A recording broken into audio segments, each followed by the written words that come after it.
2023 will see one of the biggest reforms in the provision of social housing in Wellington since the council became involved in the service in the early 1960s.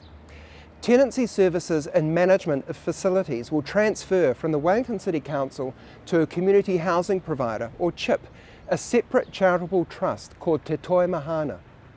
But how did the council come to be involved with this in the first place? The origins of council housing date back to World War II and the post-war period. At the end of the conflict, thousands of former soldiers started to flood into Wellington.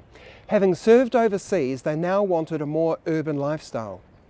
Coupled with this was the start of an internal migration, as Māori left their traditional rural areas and headed to the capital seeking new employment opportunities, as did many young public service cadets. The net result was a housing crisis, the likes of which we had never seen before. The provision of state housing, which had begun in the early 1930s, increased after the war.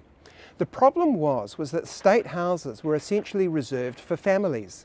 Young, unmarried civil servants, former soldiers who had remained bachelors, and widows who had lost their husbands during the war were all largely ineligible for state houses, and many found themselves crammed into run-down Victorian-era accommodation, with slums developing in the older parts of Wellington.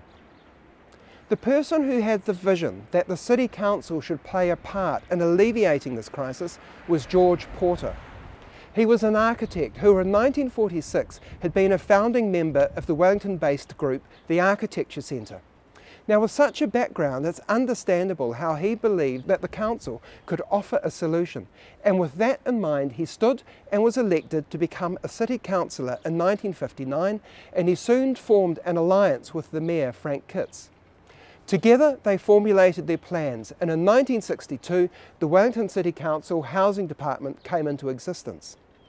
Porter was soon lobbying a succession of housing ministers and tapped into low-interest loans being offered by central government. The first major project to come off the drawing board was stage 1 of the Hanson Court complex, and this and several smaller single-storey units for retirees were soon under construction.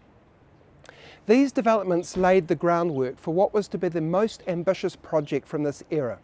A number of derelict houses in Nairn Street were purchased, the site was cleared, and this, the Central Park Apartments, the largest council housing project in New Zealand at that time, was constructed.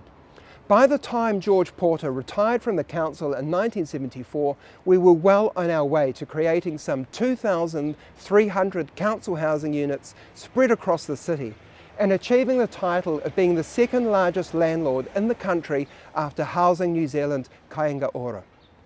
For over 60 years, the City Council has provided social housing across Wellington City. As we move into this new era, we are sure that Te Toi Mahana will continue in this role for many decades to come.